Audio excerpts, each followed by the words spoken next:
did my work on time to a high standard, quite often early, worked very quickly. And although at the office where I worked, I never really felt that I fit in, I did my best to get along with everybody, to be helpful. So when it came time for my annual performance review, I was very excited, because I thought, yep, time for a promotion for me, because I'd already been doing the job that that was a level above me, and obviously with a promotion comes a big pay rise. So I walked into my performance review, all confident, and they said what I already knew. They said I was really good at my job, I did loads of stuff.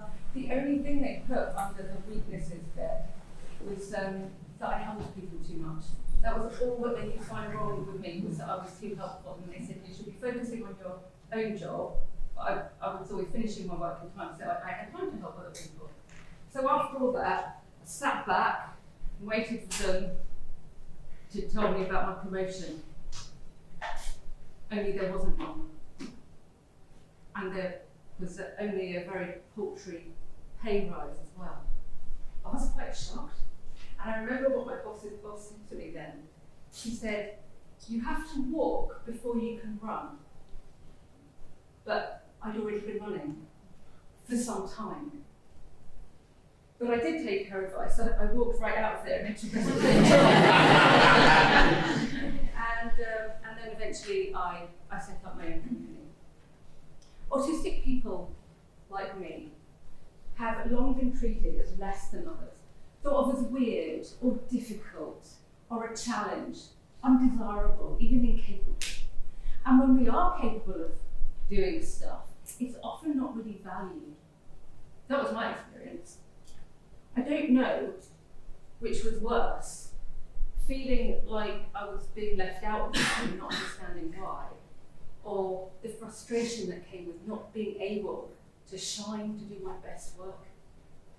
But it's starting to change, and we now understand that autistic people are not just as good as everyone else, we are harbouring unique talents.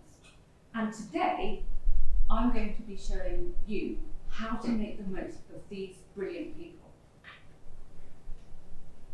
Because if you don't, someone else will. How to exploit autistic people. Thank you for coming to my talk, and big thanks to the Nexa Digital team for inviting me here, and everybody who works to pull this together. It's a lot of work, and the AV team and the tech people and the transcribers, very much the unsung heroes of any conference. So big thanks to them for giving me this opportunity to talk to you today. I will be telling you three things in this talk. First of all, I'm going to tell you about the autistic experience, what it's like to be autistic. Secondly, we'll be talking about why exploit autistic people. And finally, the biggest part of the talk, I will be telling you how to exploit autistic people. So first up, the autistic experience. People say to me, what's it like being autistic? And I don't know, because I've got nothing to compare it to. It's just the way I am. But I want to give you an insight into what it's like to be autistic. And I've decided to do this through the medium of stupid things people say to us when they find out that I'm autistic. In fact, I write them down every time someone says one of these things. I write them on their desk. This is a 10-foot roll of paper, by the way. Right, what's that? Ah, yes. Number one on the list of stupid things people say when they find out I'm autistic, they tell me about another autistic they know. So I'll say, I'm autistic, and I'll say, my nephew's autistic. What the everlasting God stuff am I supposed to do with that? They don't do it with anyone else, anything else. For example, I'm a woman, my sister's a woman. You should meet her. We can talk about feminism. She managed to go to university despite all her womanliness. She's so inspirational. What's next on my list? Ah, yes. Number 5. Something supposedly helpful. So, this happened to me not long ago. I said to somebody, I'm autistic, and she said, Have you tried keto? Happy in Ecuador? No, keto. The ketogenic diet has really helped me. Helped you with what exactly? Because I'm not seeing a lot to aspire to then. The funny thing is, she obviously thought I have challenges, and her solution was to take away carbohydrates. I think I've got time for one more.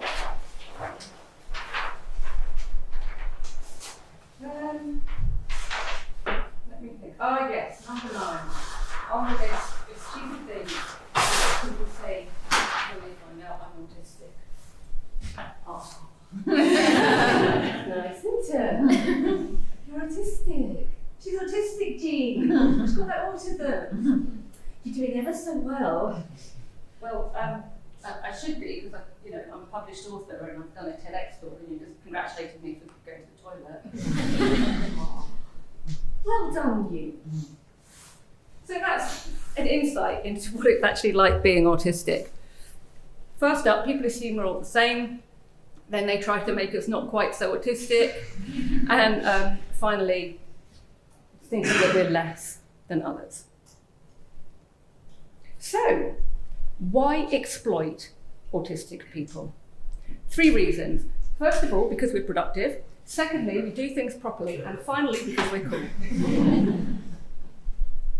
So let's have a look at some statistics now around diversity and inclusion and productivity and why we should be employing autistic people. So this first infographic is from Equal Approach in 2017. This is actually about all kinds of inclusion, not just neurodiversity or autism. They found that for every £1 you spend on inclusion, you get £15 return. So every £1 you invest in making your workplace more diverse, more inclusive, you're looking at a £15 return. Quite a good return on investment, I would say. This is a really interesting study that Accenture did on inclusion generally again. They looked at a number of different companies and they rated them all on various different inclusion factors. And then they compared the most inclusive companies with the less inclusive companies. And this is what they found. First of all, they found that the revenue of an inclusive company was 28% higher than that of a non-inclusive company. They also found that the profit margins of inclusive companies were 30% greater than those of less inclusive companies. And finally, the most staggering thing that they found was that the net income of an inclusive company was twice that of a non-inclusive company. And when I say non-inclusive or normal, that word normal is used there on purpose because inclusion is still something quite progressive. It's still something that not that many people are doing, or certainly not doing well. So when we talk about inclusive companies, we're talking about that sliver at the head of the curve. This next statistic is from JP Morgan Chase. They did an autism at work program. They're still doing it as far as I know. They found that the people who were not recruited through their autism program were taking up to 2 years to onboard fully. When they hired just autistic people through their autistic hiring program, they found they were onboarding in 3 months. They were doing it in an eighth of the time. That again is quite a staggering statistic. Wells Fargo in this year actually came out with some data around their diversity hiring program. And this data is about employee retention. They found an employee retention rate through their neurodiversity program of 97%. So for every 100 people they hired, only 3 people would leave within the year. The national average retention rate in the UK, according to the Office of National Statistics, is about 75%. So this is significantly higher. And every person that you're not replacing represents a cost saving because recruitment is expensive and onboarding is expensive. Neurodiversity in the Workplace is an American company that creates autism hiring programs for its clients. And they found something even more staggering. You might think that a retention rate of 98% isn't that much higher than 97%, and you would be right. But here's the thing, this wasn't over a year. This was over 5 years. They had a 98% retention rate over 5 years. So in 5 years, only 2 people out of every 100 were leaving. Again, it's absolutely staggering. But then when you think about it, it makes sense, because autistic people don't really like change. So if they're happy somewhere, they're going to stay, right? You know, when I talk about these statistics, I sometimes get people not believing me. They go, well, you're just cherry picking the statistics to suit your own narrative, aren't you? I'm not really sure about all this inclusion stuff, but I'm not. I've chosen a few to show you today that I think are the most interesting. But if you go and look for yourself at any statistics on diversity and inclusion and how they're good and how they make a place more profitable and they cut costs and there's more innovation and more inefficiency, better perception of leadership, all these good things. The evidence is piling up, like court cases against Donald Trump. And it's all pointing towards the same things. And you know who those people remind me of when they're doubting this stuff? People who pretend that smoking isn't that bad, and that the body of evidence saying that is just, made up or something. You've probably met people like, oh wow, smoking's not that bad. My grandfather used to smoke and he lived to be 92. And you think, well, yeah, but a lot of other people didn't. And that's what I hear when people are doubting that diversity and inclusion is a proven business benefit. It reminds me of the people who used to say smoking is bad. Sorry, it's not that bad. So, autistic people do things properly. This is the second reason for including in autistic people or exploiting autistic people. We like to do things properly. Now, the language around autism is really deficit-based. We have social communication issues and there's a lot supposedly wrong with us. But if you look at the other side of every deficit, you will find a positive quality, a positive characteristic. It's like foil, kitchen foil. You've got a shiny side and the dull side. And when you're autistic, you're always presented with the dull side. This is what's bad about you. But if you turn it over, you can see the shiny side, what's great about you. And an example of this is that autistic people are often called obsessive or pernickety or fussy or picky. But isn't that quality something that you want at work when you need somebody detail focused? If you want someone to look through your lines of code and make sure it's not going to break. If you want somebody to look through a legal document to make sure there's no loopholes. Or if you want somebody to proofread an important email that's going to your client.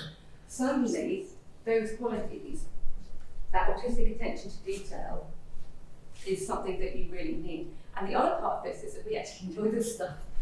So many times people have said to me, oh, this stuff is in a mess, we need someone to organise it and categorise it and everything. And they go, oh, I'm sorry to have to ask you to do this. I'm like, give me. I want to do it. Is anyone, the filing needs sort of thinking anyone sort of that? Me, I'll go. We actually get a lot of satisfaction out of doing that. And that's one reason we do things properly, because we like doing things properly. Finally, autistic people are cool. I've got 3 examples of cool autistic people here. First of all, we've got Jason Arday, who is the youngest black professor at Cambridge. Didn't talk till he was 11. Then, of course, we've got Greta Thunberg, the autistic climate change campaigner.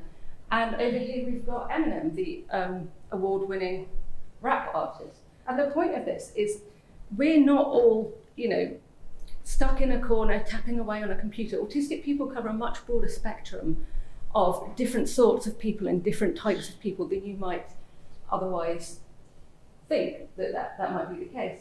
And we also bring a lot of joy. It's not just about the work abilities and skills we bring. We experience a lot of autistic joy, and it's something that we share with other people. So we're actually quite fun and quite cool to be around. In fact, Schottel et al. In 2017 found that they did a study and they found that autistic people are sexier than normal people. And you might be thinking, what's that got to do with work? It kind of depends where you work, really. But what I'm trying to get at here, it's not all anoraks and train spotting. We are valuable and wide-ranging and interesting and cool, fun people to be around. So now we come on to the meat and potatoes of the talk. Or if you're vegan, the hydrolyzed vegetable protein and potatoes of the talk. You can't exploit autistic people unless they are happy. You need to give them what they need so they can be insanely productive, as we've just seen on those slides. And when I talk about productivity, I'm not just talking about quantity. There's no point producing loads of stuff if it's all crap. You're not telling me. It's about producing quality as well. And it's not just about the capitalist machine either. Lots of you here do produce products and services that have a significant positive impact on other people. And that's true of my clients as well. My clients, when I go and train people in neurodiverse inclusion, my clients produce things that literally save lives.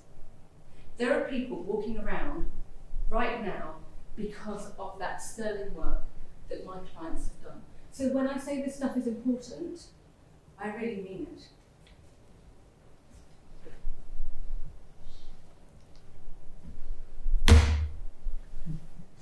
This man is called John Harrington. He has a little moustache, a very pointy goatee, and a big Elizabethan ruff round his neck. That's because he did live in Elizabethan times. He was in fact one of Elizabeth I's godchildren. She had 102, which is quite excessive, I think. She didn't always get on with John Harrington. He was quite very likely possibly autistic, judging by what I've read about him. And he sometimes annoyed her because he was a little bit left field, a little bit racy. And he annoyed her so much one day that she wanted him out of her court and out of her face, but she didn't want to banish him. She thought that would be too harsh. So she did the Elizabethan equivalent of ghosting, which was, she sent him away to translate a poem. And she said, don't come back until you have translated this poem, because it was quite long and very difficult, and she thought you wouldn't do it. Sometime later, John Harrington reappeared, and he said, I've translated that poem for you, and by the way, I have also invented the flushing toilet. To which Elizabeth presumably responded, the what with the where now? And he said, do you want to come and see it? Do you want to have a go? She said, yeah, I will. And so she sat on her throne, did her royal we, and liked it so much she had one installed in her palace. John Harrington went to all that trouble to invent the flushing toilet, and a lot of the time we're not even letting people use it. And you might be saying, what are you talking about? You can go to the toilet anytime you like. Can you really though? How many of you would feel comfortable standing up right now and going, I'm off to the toilet, and just getting up and making everyone stand up while you shuffle along?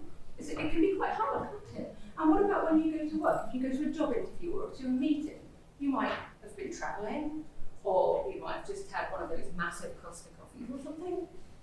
And sometimes you don't even get to go to the loo before you go into the meeting. And the thing is, when we go to the toilet, it's not just going to the toilet that we go in there for. People go to the toilet for loads of reasons. To take medication, just to be by themselves, maybe to calm down, maybe to cry, maybe to check if the period has started. Lots of reasons why you might go to the toilet. But there's a lot of judgment around how often, and when, and how might be acceptable. It's really hard to say, go to the toilet more often than might be considered usual. Many autistic people have hyperinteroception, not that in tune with what's going on inside our bodies. And that can be, hunger and thirst, as well as whether or not we need to go to the toilet. So sometimes we go just in case, but it's really hard to actually do that in real life. So the first thing you can do to make autistic people happy is access to the toilet. easy, non-judgmental access to the toilet. The second thing you can do to exploit autistic people and make them happy at work is food. I love food. I eat it every day. Autistic people don't eat like normal people. I don't mean we at a trough or a nose bag or something. Our eating habits are quite different. We don't always, sometimes we seek stimulating foods like crunchy food, salty food, sour or spicy. Other autistic people might like beige food, crisps and bread and things. And a lot of us don't eat normal food at normal meal times. We like to graze because it quite often helps us feel calm if we're allowed to nibble at food throughout the day. And again, it can be surprisingly hard to get this accommodated, not because you don't have the food available, but because of the lack of understanding or the judgments around it. We get told that we are picky or inconvenient or greedy, and we're none of those things. We are just trying to feel okay. And it's easy to accommodate this. Have some crisps out, or stick a bottle of Tabasco in the cupboard. Don't be stingy with the middle class. And have some snacks at your meeting. Have a snack during the meeting, because then autistic people will know that it's okay for them to snack too if you're doing it. Modelling behaviour is a really powerful way of being inclusive, because you can say as much as you want to people, but when you're actually doing the behaviour that you find acceptable, that sends a really strong positive message. Next up is the environment. All of us require a suitable environment to be able to work and concentrate and so on. I don't think any of us would be able to concentrate right now if I was blasting an air horn, or if there was a strobe light going on, or if there was a weird smell like the one you get on an anti-West Coast train. But autistic people tend to have a more pronounced sensory profile than non-autistic people.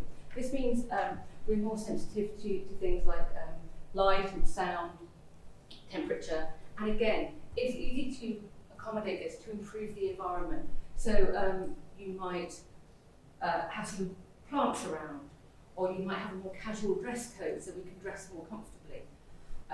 You might offer noise cancelling headphones. You might offer your autistic colleague a desk by the window so they get lots of natural light. But different autistic people enjoy different environments. So while one person might like a big window, lots of background chatter or some music, another might like a very quiet, dark, cosy sort of space. How do you find out what sort of environment your autistic colleague would prefer?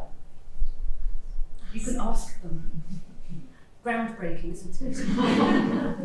And you might not think that changing the environment makes that much difference. I never used to think that, but it really does. It can change the whole vibe of the place and enable people to work so much better.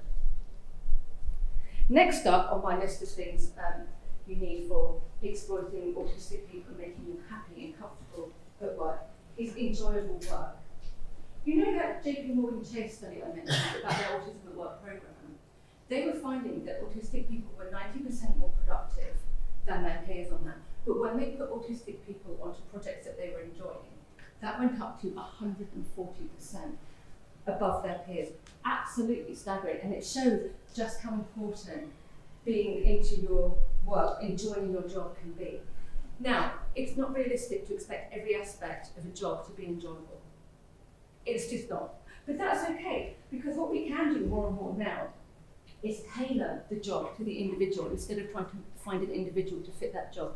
It's called job carving, and it can be quite effective. So, for example, if your autistic colleague is not very good at big picture thinking, or they're too anxious to make a phone call, could you give that part of the job to somebody else? And then the autistic person is freed up, their time is freed up to do something that they're good at and they're quick at and they actually enjoy. And it's not just about the work itself, it's about understanding the importance of that work. Because a lot of people don't know this actually. Autistic people are often ambitious and competitive and passionate. And when we understand our place in your team or the impact of our work, we get that intrinsic motivation and we're able to do a much better job as a result of it. And the last thing on my list of things that autistic people need to be happy at work is generosity. Savoy Raid, who is an autistic parent of autistic children, says this of autistic people: if you give them an inch, they won't take a mile, they'll give you several inches back. And I found that to be really true with many, many autistic people. We tend not to take things that we don't want or need. So when you are being generous, you need to initiate this. You need to offer things that you think your autistic colleague might find useful. And the reason is not just because the actual thing that you're offering might be helpful, like noise cancelling headphones, or a more comfortable chair, or flexible working, or more hybrid working options, or whatever it might be. The fact that you have offered communicates to that autistic person that you care about them, that you care about their needs, that you want them to be comfortable and happy. Have you noticed anything about these 5 things? They're incredibly basic, aren't they? Letting people go to the toilet when they want and not being weird about it. Having some snacks out. Offering people the environment they want. Sticking a pot plant on the window. Telling them what impact their work is having. And finally, being generous when you're offering adjustments or accommodations. Now, I know 5 things can be a lot to remember. I've got ADHD, so I have trouble remembering things too. So fortunately, I've made sure they create a handy acronym for you to remember. FEEG. And if you can't remember my acronym, here's something that you might be able to remember. The last one of these is the most important. Generosity.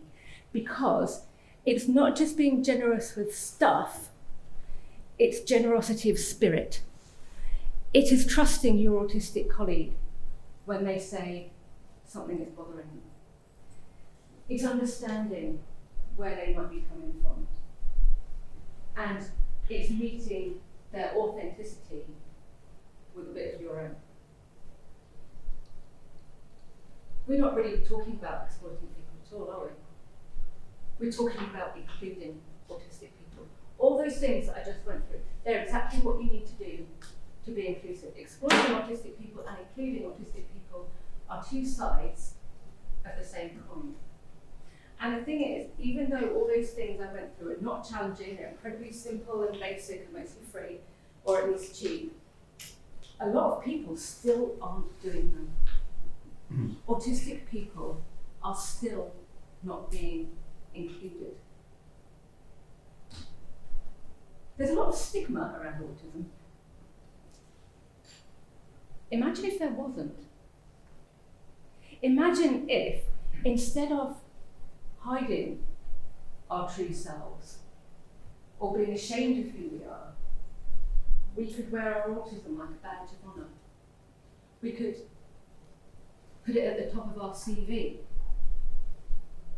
knowing that people actually value and want our autistic skills and our personalities, because very often we don't feel wanted or valued. When I was developing this talk, I was asking my husband to help me, and he said, "Can you put a story in here? A time when you felt included?" And I went, "Yeah, it doesn't really happen that much." And all of a sudden, a huge wave of sadness washed over me, because underneath all the jokes and the sarcasm and the controversial talk titles, there's an awful lot of sadness. And it's not just because I feel excluded and I felt left out my whole life.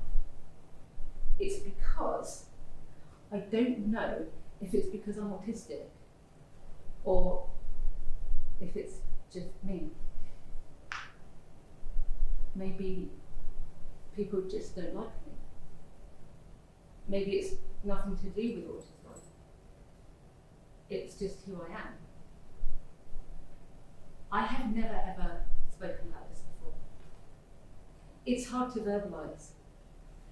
And I think when you grow up not knowing that you're autistic, and you spend most of your adult life not knowing you're autistic,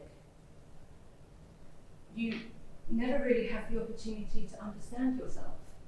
And even when you get diagnosed at the age of 46, like I did, you find that there's so much to unpack that maybe it's not unpackable, and probably never will be.